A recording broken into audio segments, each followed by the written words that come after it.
Hi, hello, and welcome to Basic Folk, where we have honest conversations with folk musicians. It's me, Cindy Howes, the host. Thank you for joining us. Before we get into our conversation with Eric D. Johnson of Fruit Bats, there are a couple things I want to go over. Basic Folk is a listener-supported podcast, so there's a couple different ways you can support Basic Folk. The first one is financially. You can make a contribution at our website, basicfolk.com, under the donate link. And if you give at least $5 a month or $60 yearly, you can get access to our bonus content, which is called Backstage. In fact, we have something really cool that we just posted a couple of weeks ago. It's an extended lightning round with Anais Mitchell that you can check out if you are a member of Backstage. And if you're not, you can make a contribution and then you'll have access. Another way that you can support Basic Folk is by signing up for our mailing list, where you'll get a monthly newsletter and a couple of announcements here and there. We don't spam or anything like that, so you can sign up for that. That's also really helpful for us to be able to stay in touch with you. Or you can follow us on the evils of social media. You can find us on Twitter, Facebook, and Instagram at Basic Folk Pod. Or you could tell a friend. You can leave a review and a rating on Apple Podcasts, or you can just keep on listening and supporting us that way, which is totally fine. Okay, Fruit Bats have been on the indie rock radar since the early 2000s, so I'd say that calls for a double album compilation documenting their 20 years of music. However, the brains behind Fruit Bats and its only regular member, Eric D. Johnson, is a man who tends to solely look forward. Thankfully for us, he rolled up his sleeves, dug into some old hard drives, and sifted through 2 decades of MP3s, waves, AIFFs, and the like that make up the band's brand new collection, Sometimes a Cloud is Just a Cloud, Slow Growers, Sleeper Hits, and Lost Songs from 2001 to 2021. On Basic Folk, Eric talks about growing up constantly moving around and the impact on him then and now. He also gets into his time working at Old Town School of Folk Music in Chicago. His time there allowed Eric to evolve and embrace his folk musicality as well as the punk side he was nurturing in Chicago's scene. He also gets into reframing career aspirations after he saw a lot of his friends who came up in indie rock at the same time he did, reaching new heights that Fruit Bats just simply weren't. He was afforded many amazing opportunities before he was ready, recording Fruit Bats' debut album with Tim from Caliphone, and then getting signed to Sub Pop thanks to the Shins and Modest Mouse advocacy for Fruit Bats. He talks about how he felt about those chances back then, how he reflects on them now. His time playing with the Shins allowed him to climb into someone else's work a little bit, which gave him perspective on his own. There was a time when Eric ditched the Fruit Bats name to record under his initials, EDJ, in what he calls a career stalling move. But I pressed him to expand on the fact that it might have been a really necessary move for him personally. He's been recording and playing under Fruit Bats again since 2015, which he sees as a new era for Fruit Bats, which he gets into. I also brought up Bonnie Light Horseman and the incredible vocal pairing of himself with Anais Mitchell, who he calls his main singing partner these days. Eric D. Johnson is seriously the nicest guy in indie rock, and I am here for that. Hope you enjoy. Let's check out a song from Fruit Bats before we get into this conversation. Here's Without Any Airs, and then we will hear from Eric D. Johnson of Fruit Bats on Basic Folk. 1, 2, 3.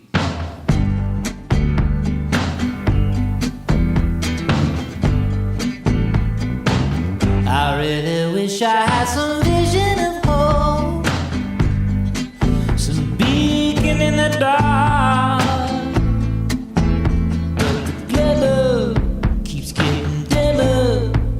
Oh no, something to save us from a slippery slope, a sliver of hope.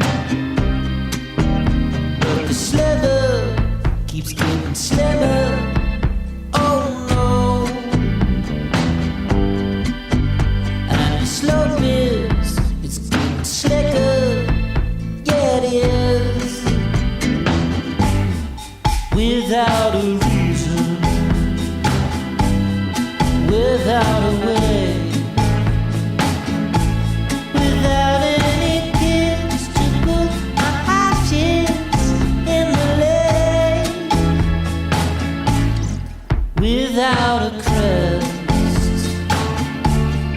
our family name without any yes, without any yes, without any yes.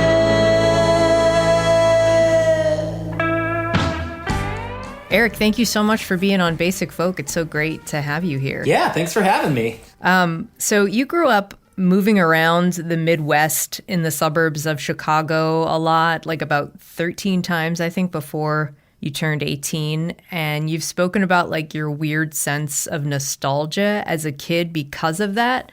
So as an adult, what has been your sense of nostalgia like now? Or like how else do you see moving around that many times impacting you still? That's a good question. That's almost like a extra heavy question right now too, because everything is just like, remember 2019, 100 years ago? Like it all sort of feels like that. So I don't even know how to answer that right at this moment. But I think like, what you're asking, like I had a pretty nomadic childhood, pretty like nomadic adulthood.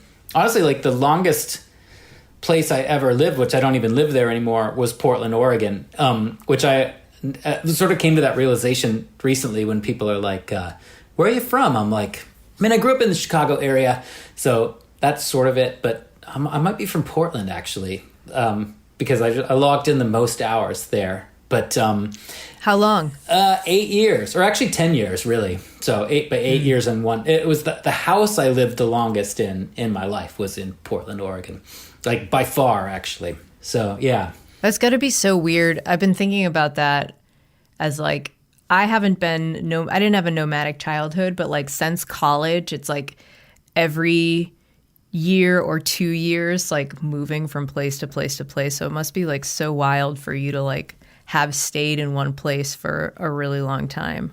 Yeah, it's clearly like, and I've moved around a lot as an adult. Didn't really have to, but that's been more of like a choice. I don't dislike it.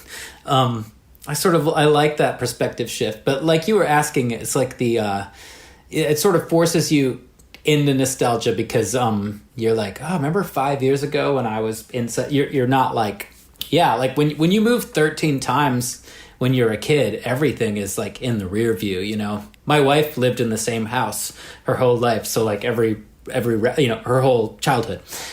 So all her references are like it was just like that house, But I'm always like, I could tell you what was going on in 1983 because I know what house I lived in. You have a timestamp. Yeah, there's a timestamp. Yeah. So when you were growing up, like where was music in your life? Like what were your family's like listening habits? Did anyone play music? Who was like bringing you like the good stuff to listen to?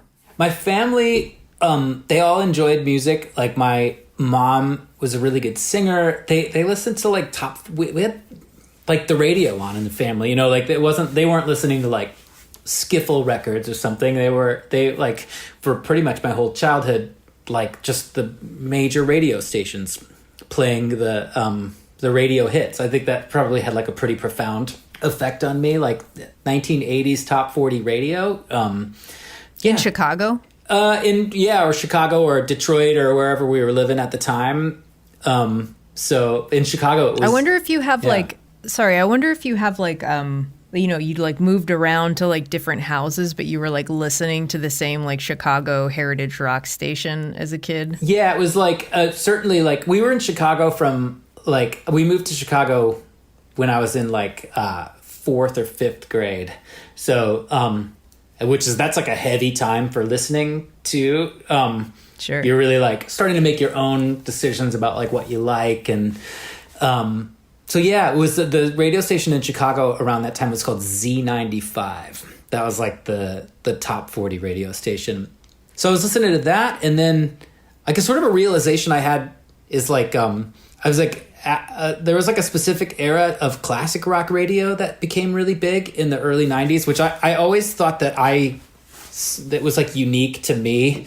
But when I've talked to more people who are like exactly my age, they were like, yeah, of course. Like it was sort of like post metal, post like hair metal pre like Nirvana, there was like this little 2-year stretch where it was like everybody was listening to like Pink Floyd and like Creedence. They were listening to like music from the late 60s and early 70s. So that sort of like had this really big effect on me at around age 14. You know, like the Led Zeppelin box set came out on cassette, and I was like, blew my mind. I got like the Grateful Dead. Like, it was like the era of greatest hits, you know. They were doing all these like packaged retrospectives and stuff, and so I heard that, and then it was like, then I started to play music, and then it was like, you know, by 1995 I liked indie rock, because that was like I was like starting to play music, and I was like, I can't play like Pink Floyd. I can't like rip a guitar solo. Like I was not really a punk. So it was like bands like Pavement and things like that. So the realization I had recently is that like we think of these like your childhood listening as like these long epic stretches, but they're not. They're like these tiny little phases that you go to, and they're all kind of sewn together. But the miraculous realization I had was like in 1989, I was probably listening to like Poison. And in 1995, I was probably listening to like Pavement. And that's only 6 years, you know. And those are two wildly different things to be listening to. So, that was like, but it was just like that like stretch between when you're like 12 and 20 is it's like amazing. So it like makes you who you are from a musical perspective. So you were on Joe Pug's podcast, Working Songwriter, and great conversation. You said it wasn't really a surprise that you wanted to be a performer. You said, I was a weird little show kid, a real ham in the family, making up songs, writing short stories. What memories do you have of that time, and how did it feel to perform as a kid versus to perform as an adult? I mean, there's a certain fearlessness that comes with when you're performing as a kid, because there's like zero stakes. Like I never, and maybe some kids like feel like there's stakes, and maybe it's probably different now because it's like YouTube and what I can't even imagine like what it's like to be any type of young person right now. But back then it was just like, it just kind of felt like nothing, you know?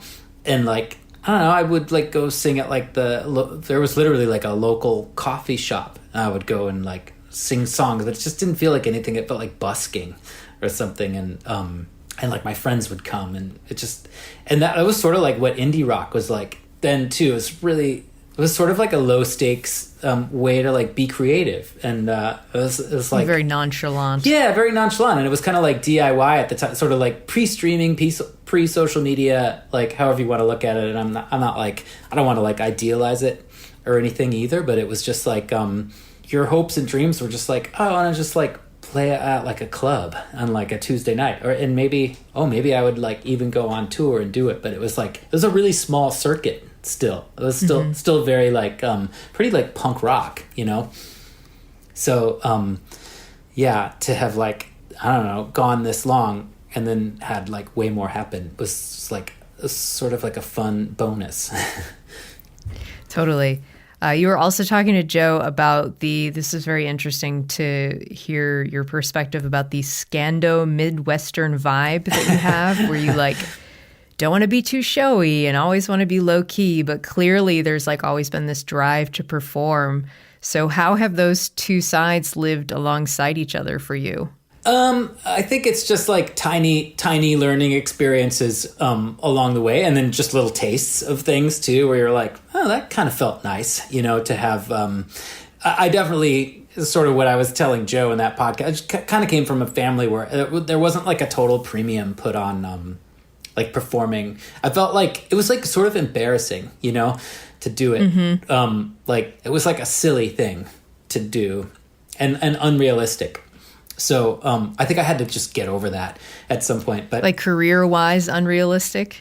Very much so, yeah. It was like I did not sort of grow up with that being like an option necessarily. Like the sort of possibility of that was like as out of touch as like being like, I don't know, going to the moon or something. It was just like, that was not... And I was not discouraged or anything either, so it wasn't to say... It wasn't like my parents were like the the like mean dad from Dead Poet Society or something who was like, you're gonna become a lawyer. So like no one was saying that to me, so I'm not it's not some sob story, but it just wasn't like on my radar or like a possibility. So so again, like I guess low stakes is like the way I thought of it. It was just sort of like a fun thing to do. But you would do these things and then you'd play shows with like bands that were on tour, and then you'd maybe go on tour yourself, and you just kind of like see how things worked, and be like, oh, this is actually like a thing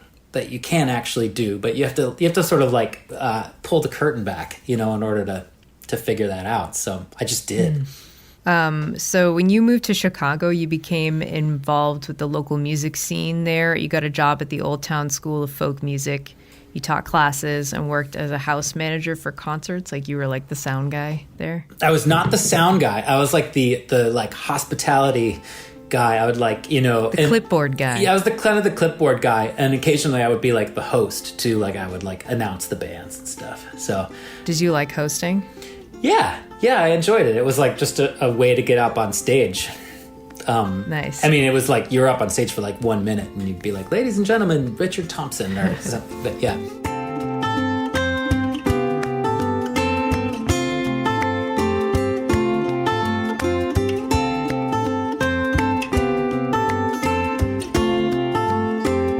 Can you talk about the Old Town School of Folk Music and maybe how the community there helped you figure out who you were musically? Yeah, I mean, when I started there, it was pretty like, it was still really folky. Like everyone was like 20 years older than me, literally, I mean, it was like an extension of that sort of 50s and 60s folk revival. It was sort of like Chicago's version of like the Greenwich Village scene, very like Peter, Paul and Mary, New Christy Minstrels kind of stuff. So I was like super removed from that. I was clearly not in that scene, but I was interested in traditional music too in some ways. I was sort of more interested in how I could like learn about traditional music and then like make it weird, or subvert it in some way. But like I liked having that sort of base for it. Mm-hmm. And then that place was so cool because if you got a job there, you could sort of like, you could make a life out of it. And they were very like, it was sort of like having a family for the first time that was like, you got to see a bit of the world of possibility, but it was mostly pretty like, the teachers and things were older, but actually the other teacher who was close to my age at the time, who obviously everybody knows now, it was Andrew Bird. So it was right.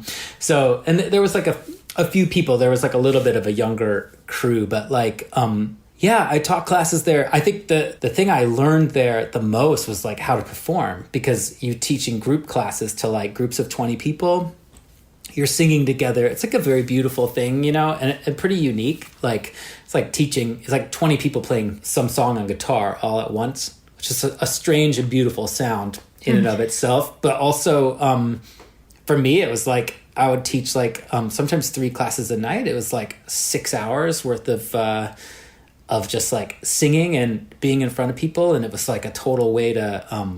It was like I figured out who I was as a performer and like a person on stage doing that, which is sort of a very weird avenue for that. But yeah, that was like a lot what I took from that. Right. Well, like on the opposite end of that spectrum, when you were first starting to play in bands in the 90s, you've talked about like how there was kind of like a premium on being a jerk, like being like territorial or kind of nasty. And I think maybe in thinking about like the punk scene or the rock scene. But how did you see that change over time? Because you have like talked about how things are different now. And what do you think caused people to get nicer? I don't know. I think it's a generational thing. If anything, it wasn't like that people got nicer. I think at least the people that were around me or that I like chose to be around was like the nicest possible people. So I wouldn't say like. Maybe you self-selected. I self-selected, but I think it was straight up just the lineage from punk rock. I mean, it was like, if you think about like what the venues were like still in the late 90s and early 2000s, the whole reason why like rock venues were crappy was because in the 1970s, punk rock was a controversial, weird thing, and the only clubs that you could book them in were the worst dive bars, that were sort of like unregulated and weird. And then that became the look and feel of punk rock, and that just carried over to indie rock. And I was making this like gentle songwriter version of that, but those were just still the venues at the time. That those were like still the worlds. We would even like play venues and like, in those really early days, and there would be like a punk band on the bill, and it was like us doing our thing. It was just kind of like still a weird Wild West. Sort of like funny to think the year 2000 was still closer to the 70s or as close to the 70s as we are from it more or less now. Mm-hmm. So there was still kind of that feeling in the air, but yeah, territoriality, scenes, and I don't know, just stuff like that. It's like, yeah, just the feeling of like going to a club on tour on a Tuesday night and there was nobody there and everyone was just like, what the hell are you doing here? So yeah, I think things have gotten nicer because like just that they've moved out of that generation. Like venues are nicer now. Again, there's more of a premium on niceness. Definitely. So here's a little bit of a setup here. Thanks to one of your students from the Old Town School of Folk Music, you were introduced to and then ended up joining the band Caliphone. And then from there, you would meet the guys in Modest Mouse and the Shins and were afforded these opportunities that you have claimed in some situations that you weren't ready for, like Tim from Caliphone put out your Fruit Bats debut, and Isaac from Modest Mouse and James from the Shins got Sub Pop interested in signing you. And I've heard your bandmate Aeneas Mitchell talk about this before, like being given opportunities before you're ready. So what can you say about like that time in your life, how you felt about those chances back then, how you reflect on them now? Like, were you grateful at the time or did you feel like you like deserved them? I think as far as like the deserving of them, that's really hard to say. Like like if you're given an opportunity and it's like maybe before you're ready, maybe you don't deserve it at the moment, but you better retroactively be like, okay, like I need to like honor this in some way, even if I wasn't ready for it, I don't know if that's a bad explanation of it or a good explanation, but and plenty of people are given opportunities or not, so I did my best to like act on them. I was just sort of young and like I mainly mean from a creative perspective. I was like, wow, I was given like the keys to the car, and maybe it's just because I'm my own worst critic too, but where I was like, oh, I'm not sure I like nailed that. I should have like worked harder. This is maybe just me like looking back on it and being like, man, I'm not as good as I am now. So, but like, yeah, I think I was like, that may have just been the time too, where you're just like, there was like, again, a different standard, a different premium, and indie rock was more of a, like, I've said this before, but like, I'll say it again. It was more of a developmental league. At the time, it was like you would sort of they would kind of sign you based on like, oh, this person could be interesting. We'll see what happens with them. Mm-hmm. Now I think people are it's just harder now. You have to be more fully formed. Got to have like the numbers and the clicks. Yeah, and it's streams. all and like pop music and indie rock and everything. It's all kind of like the same now. But back then, it was like famously, I think it was like someone at Sub Pop famously said to James Mercer from Shins, like when they delivered that first record, he was like, wow, you might sell 20,000 copies of this.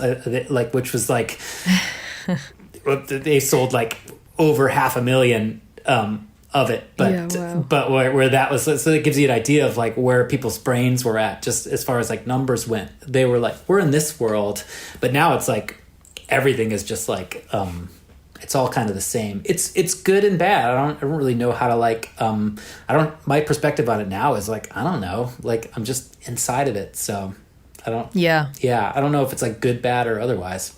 I work in radio and it's kind of a similar thing, like public radio right now. It's like, it just might as well be those like little independent alternative rock stations.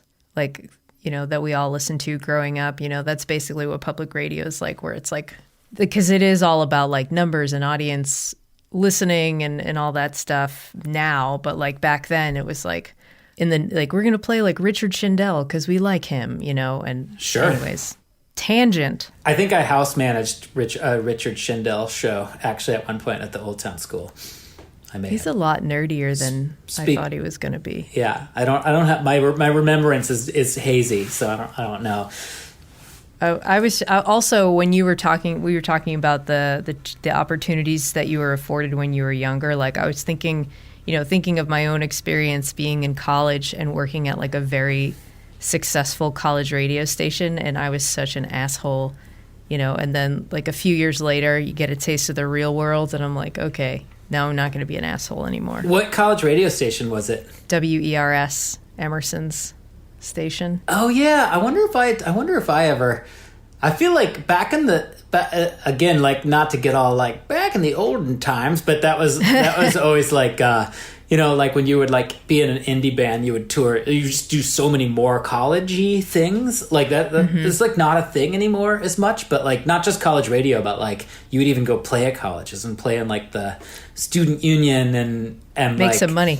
Yeah, it was like this thing. I remember like that was always like a huge deal if you're like, ooh, we got like a college show. I was like, and they would pay you like $1,500 or something, like big money, right, compared to like some weird club show. Well, it's funny, the station that I worked for, it's like so different now, but when I was in college, it had all these like block programming shows. So the show that I was on for like all 4 years was called The Coffee House, and it was a folk show, much like the artists that would come through at Old Town School of Folk Music. We would play those similar artists, but then when I was in school, like Bright Eyes and Saddle Creek and all of and Sub Pop and like all of those like indie acts started like coming up, and I was getting like pressure from like the student management to like play Bright Eyes and play Rilo Kiley like alongside Richard Schindel and Richard Thompson and stuff. But then I got into it. I just didn't know that world. But we definitely played Fruit Bats on the Coffee House alongside like Bill Monroe or something weird like that. So it was a cool time. But your song "When You Love Somebody" is definitely a song we played on the Coffee House from 2003. So that song, I heard you talk about it. It's like a filler song that you said, I wrote it in the time it takes to sing it, but it took off in a way that kind of set you up mentally for like a big breakthrough with Fruit Bats, with the band, but it didn't take off in the way that you thought it would. So like back then, like what was your relationship to success in that time versus now, and like how have your career aspirations versus life aspirations changed? I don't think I knew at the time what my I was like, it was just so making it up as I went along, and again still sort of like had started off with this really like small scale low stakes vision, and was like, but with each little moment or each little thing that you would see, you'd kind of be like, I want this now, so it was like this my aspirations. I definitely like around that time was when like all of my friends were starting to get like massively huge too, so you sort of, I did start to have sort of bigger visions because it was like I saw what was happening to like people who we had been on tour together playing to nobody, and then they were starting to like fill these giant venues and stuff. So it was like it was but I think my relationship to it was still like I was still working within the bounds of like what I knew how to do, so it was I did not ever, I think for better and maybe worse, I didn't have like some kind of cynical view of like going in and being like, I gotta like crank out some hits. I always was like, I'm making relatively catchy 4-minute songs, so it wasn't there was nothing to like sell out to or not, like I was just like, I'm gonna do what I do and it's gonna hit or not. And I had seen the same things like with my friends' bands where it was like, I don't know, there was no like cynical it was like pre-streaming and stuff, and like even pre like syncs, you weren't like, I need to write this so that we're gonna get like put on some TV show, or were going to get like 1 million streams. But then they just started to get big because there was just like there became a taste for that. So I was like, I remember, I think at the time when I think back on it, I'm like, oh, I didn't have any aspirations. But when I actually think about it, I think I did. I think I was pretty disappointed, that I wasn't like doing as well as people. It was more just like disappointing too, because it's just weird when you see it happening to everyone around you, and you kind of started off on the same place. And I think whatever happened, I think I kept adjusting and it just took me longer, and then and like some people you have these terrible tours, and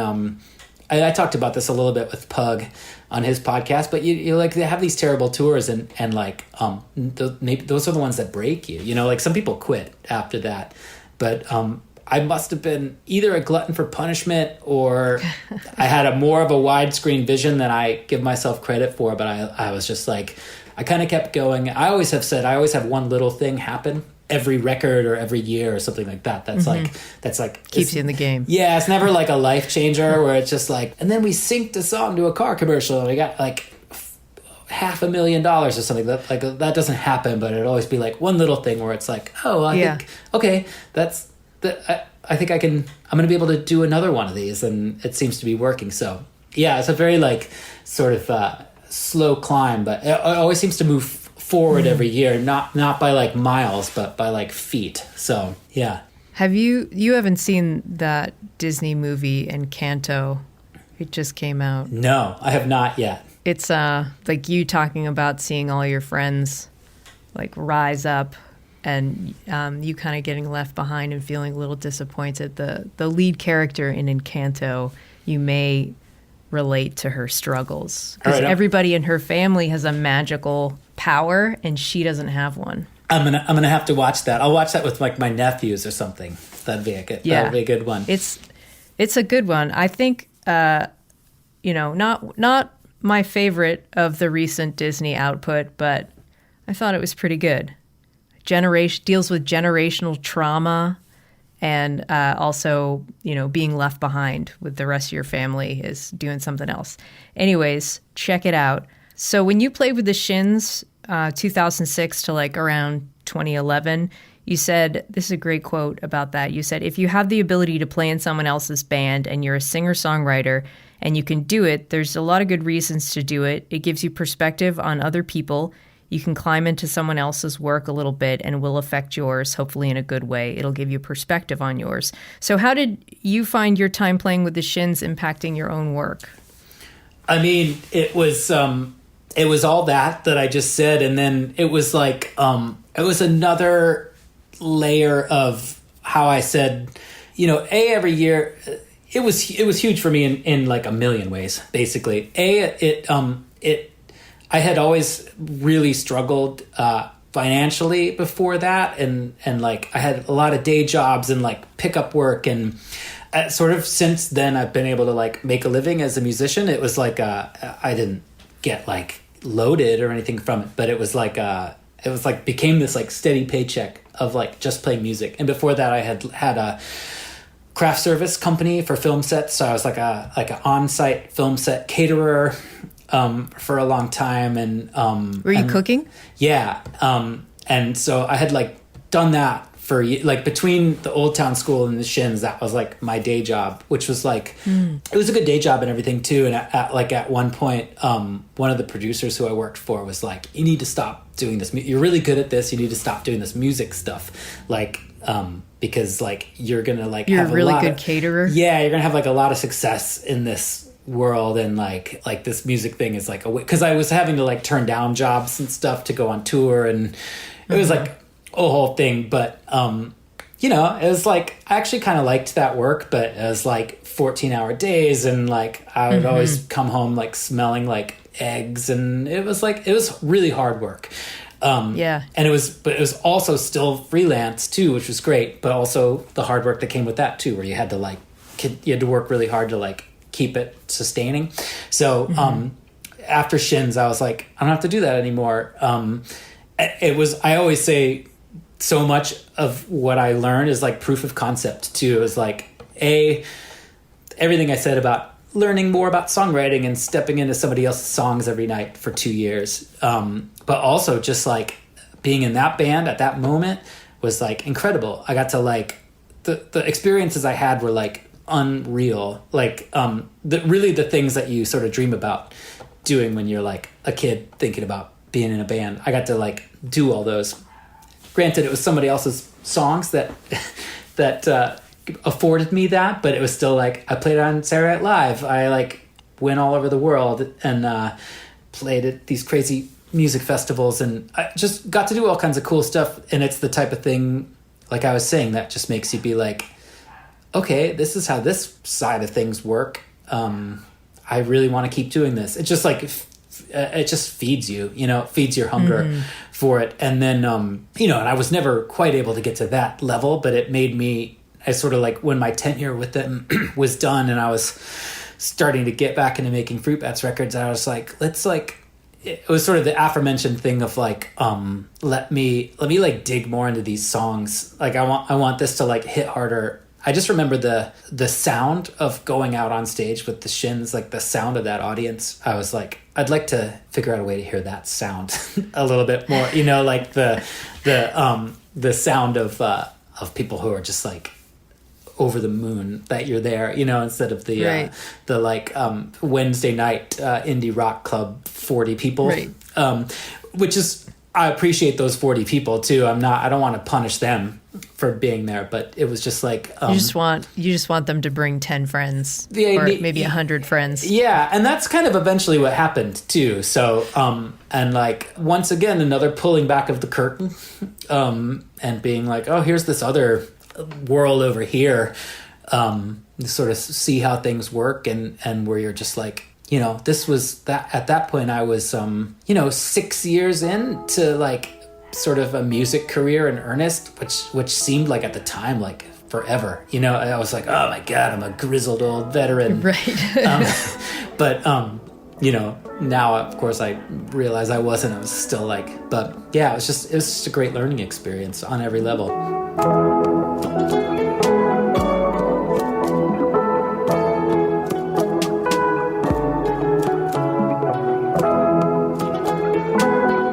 There was a time where you were going through some pretty sad personal stuff and you walked away from the Fruit Bats name in 2013. You put out a solo record under EDJ, which you called a career stalling move. But it seems like for personal reasons, you kind of like needed the reset, and you talk about it now as being like a dumb move.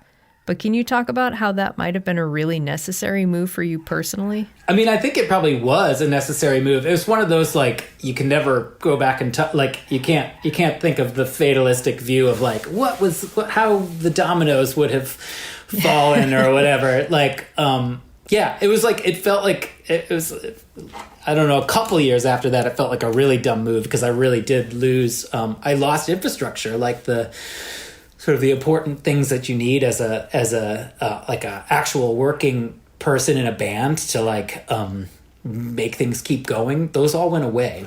I was completely went back to being like the most DIY punk rock person, and this was like after having been in the Shins, and like so it felt I did feel like there was, even at the time it really sucked, but in my brighter moments I kept trying to think of it as a liberating reset too, where I was like, yeah, like I think you watch your bank account go down. You're like, I feel so liberated. The bank account was gone. Like, yeah, it was gone. I luckily was in a good, like, cheap rental situation at the time. And I will say, if you put out a lot of music, you really get paid pennies to put out music. But if you put out enough of it, you at least are, the pennies begin to pile up. So, it was like I was still really like scraping by, but I did not have to go back to doing my craft service catering job. And that was like, but I also think like it gave me a lot of inspiration for writing too. And I think I wrote, I started really getting into writing some of my best material after that too, because you sort of need to have those life experiences. So, yeah. And then once again, I had like some it's always been like the kindness of friends and peers. And it was like at that time, it was My Morning Jacket kind of stepped up and took us on a tour and really like helped push us back out. So it's always been like my friends in those aforementioned more successful bands have often come to my rescue. Yeah, so like when My Morning Jacket asked you to open for them in 2015, you were like, okay, I'll do this as Fruit Bats. So then you started performing and writing and recording again as Fruit Bats, and you said like everything came back, but it was kind of like a BC and AD to like a before and after, like a new reinvention. So you worked on reinventing the band for the 2016 album Absolute Loser by unpacking some trauma and creating like a more balanced sound for the band. So how did this whole experience help you realize the power and also the limitations of reinvention? Like reinvent yourself, but like not to the point where you're unrecognizable and ruin your career, maybe. Yeah, I mean, like a serious reinvention. I don't know. Like plenty of people can pull that off with perfect precision, and it's fine. It sort of depends on who you are. There's obviously plenty of artists that have done the like really. I just think music fans and audiences are really smart. Like as the whole, like they just, because music is very elemental and kind of simple, and like I think whatever you do, if you're doing it with honesty, I think people just feel that. So if you did a deeply cynical reinvention where you're like, I only make electronic music now, which is not to say anything bad against people who start making electronic music, but if you're doing it because you're, or especially anybody that does the kind of like sellout move of like just making some kind of like really cynical pop record or something like that. I don't know. Like I just think audiences are always smart, and they know what you're doing. Like that's just like music is like it's always honest no matter what, even if you're doing it in like a really non-genuine way. There's an honesty in that too. I just think like interesting. People know, I don't know. So yeah. People know what you're saying. Bonnie Light Horseman, your band with Aeneas Mitchell and Josh Kaufman, first came together at the Eau Claire Festival in 2018. And I know that you knew Josh before that, but can you talk about how you all first connected and how you keep that initial connection present in the band? I think, well, Josh I had known a long time, and he's just kind of like, we're both like very social people, and we both run in a lot of worlds. So we had like overlapped with each other like a million times over, and had gotten to be like really good friends over the past like decade or so. Had like made music together, but never anything like seriously in earnest. Like he's always one of those people where I was like, I got to do something with that guy one of these days. And then Aeneas and I met the lamest way possible, which is on Twitter, which like she gave me like a Twitter shout out like at one point.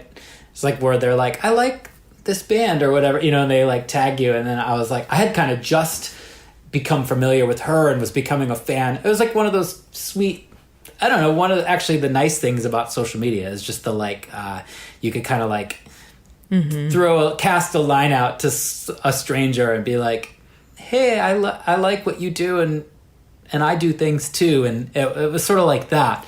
And that concurrently was discovering that she was working on something with Josh. She and I also incidentally share the same booking agent. Fruit Bats and Aeneas Mitchell do who books the shows. So there was like a little bit of just that, like some strands of connectivity there.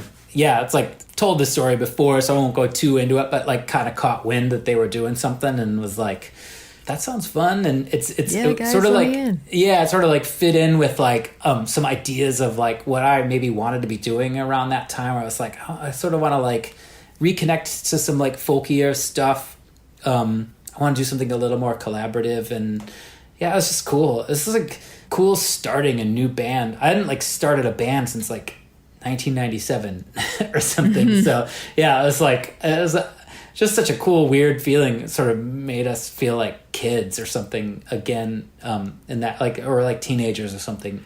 We also just really get along well still, and like just like we dig each other. I think we all have like differences and sames that are complementary, and like we're you know, I don't know, 4 years into the band now too, which is actually kind of crazy, and it sort of still feels like a very honeymoonish period or something. So yeah, like we're like fans of each other.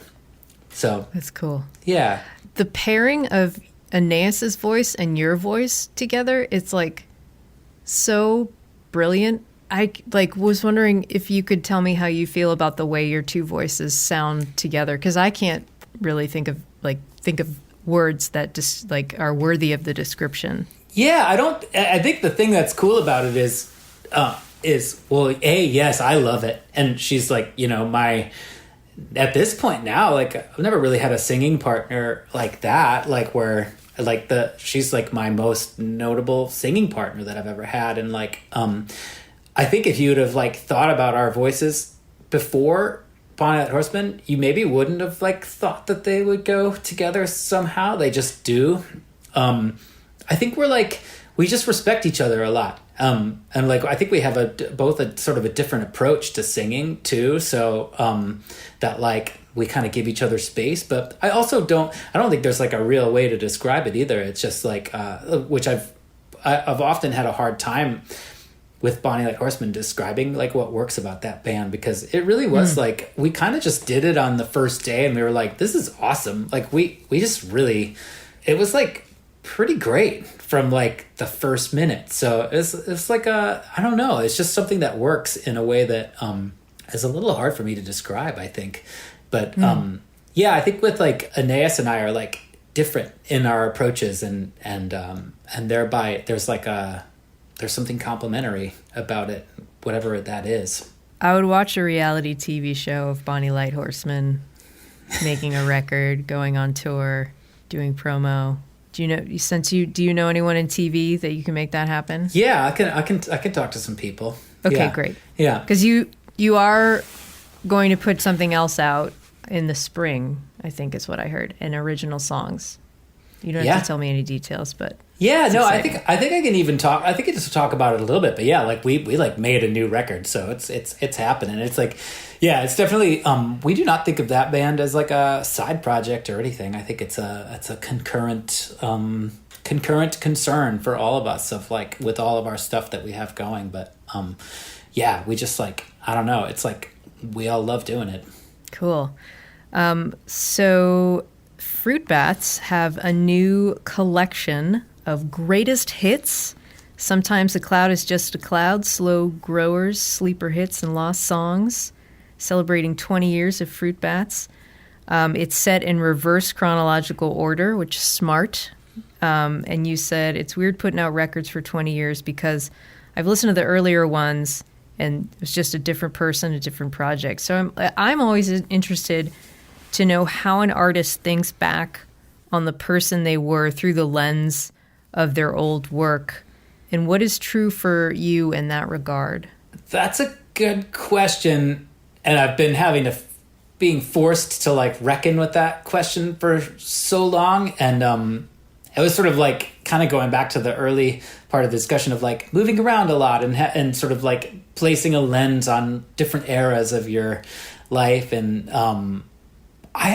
what I have learned is I have no perspective at all. Like I don't know like what, I don't know who I was then, like or sometimes when I think about like how I felt about something, I'll actually go back and think a little bit more about it, and I'm like, oh no, I thought completely. It was like the thing you were asking about, like you know, did I have huge aspirations? I always am like, no, I had none. And then I think like, no, I totally did. What am I talking about? So I don't know. It just goes to show you how much amnesia you get with these things. And it's like even the, how you look back at it, like the songs themselves as like part of the memory or something, that doesn't even really help. So yeah, it's all kind of the same movie. Is I always sort of think of it as like a movie or something that just had a very slow start to it. So like my perspective is that I have less perspective than I even thought. And I think that's kind of a good thing in a way. It's all just been like a weird dream. Man, well, it's so rad to have that collection of songs. It sounds so great, and I loved what you wrote about it. And before we let you go, will you do the lightning round? Sure. I don't even know the right. lightning round, but I'm excited. I'm ready for it. You're going to love it. Okay. These are all very fun questions to show that we contain multitudes where we can talk about deep emotional topics, and we can also talk about surface level basic things. Okay, here we go. What was the first song you learned on the guitar? That's like a deeper thing, because the weird thing with me learning... Gotta keep it on the surface. I gotta keep it on the surface. I'm just kidding. I wrote a song. Like, I wrote songs on guitar before I learned a song on guitar. But I think it was probably like Wish You Were Here by Pink Floyd, if I was to guess. As far as a cover song goes. Yeah. That lines up with what you're talking about. Yeah. What is your karaoke song? Ooh, it's Never Tear Us Apart by NXS. And I like ballads on karaoke. I like to bring the house down when I'm doing karaoke. But yeah, Never Tear Us Apart. Or also You Are So Beautiful by Joe Cocker. Ooh, nice one. Yeah. I myself like Silver Springs. Nice, by Stevie Fleetwood Nicks. Mac. Yeah, Yep, nice. Stevie Awesome. Nicks. Love Yep. it. What is your coffee order? Like a plain coffee. Black coffee. That's it. And I started drinking black coffee today. Nice. Welcome. Yes. Welcome to the world. I like fancy coffee a lot. So I do like to go to like a very fancy like third wave coffee shop with a hipster barista pouring my coffee through a beaker of some kind. And paying $6. Yeah. Don't we all? Yeah. Who is your first celebrity crush? Probably Jamie Gertz in The Lost Boys, which I recently rewatched. Do you remember her? Jamie Gertz? Short hair? No, long hair. Long hair. Yeah, long black hair. Yes. She I was remember the short hair girl more. Yeah, she was her probably most famous movie was The Lost Boys, and she had like smaller roles in other movies. But I'm thinking of the Goonies. You're thinking of the Goonies. You're thinking of Martha Plimpton. Jamie Gertz. I also, for a lot of boys my age of a certain age, Carrie Fisher also in Return of the Jedi. Yeah, great one. Yeah, good one. Who is the nicest musician you've ever met? The nicest musician? Like, does that extend to like friends? Friends or like, does it have to be like celebrities that you met or something? Why don't you do one of each? I mean, the nicest like general bunch of people in like my world, but who are famous are like, it's like Team Wilco. Like all of those people, that's just like the nicest vibe. But like in like, I don't know, people I know like Aeneas Mitchell, Josh Kaufman. Oh, yeah. And me. We're like the three nicest. Yeah. The three amigos of friendship. Okay. First album you bought with your own money? I think it was the Footloose soundtrack or the Ghostbusters soundtrack. Both excellent choices. One of those two. Beatles or the Rolling Stones? Apples and oranges. I think they're too different, but I think probably for me Beatles, like if I was forced, but I love the Stones too. So, final question: where's the most beautiful place you've ever visited? Probably Big Sur. You know, it's like right up the road, but like it's as exotic as anything. I was in New Zealand too, and I did get my mind blown by that. And possibly the Grand Tetons as well. Nice. Great answers. Yeah. Cool. Well, that's it. We finished the lightning round. We've made it to the end of the interview. Thank you so much. You're a wonderful guest. It's been really nice to talk to you. Yeah, thanks for having me.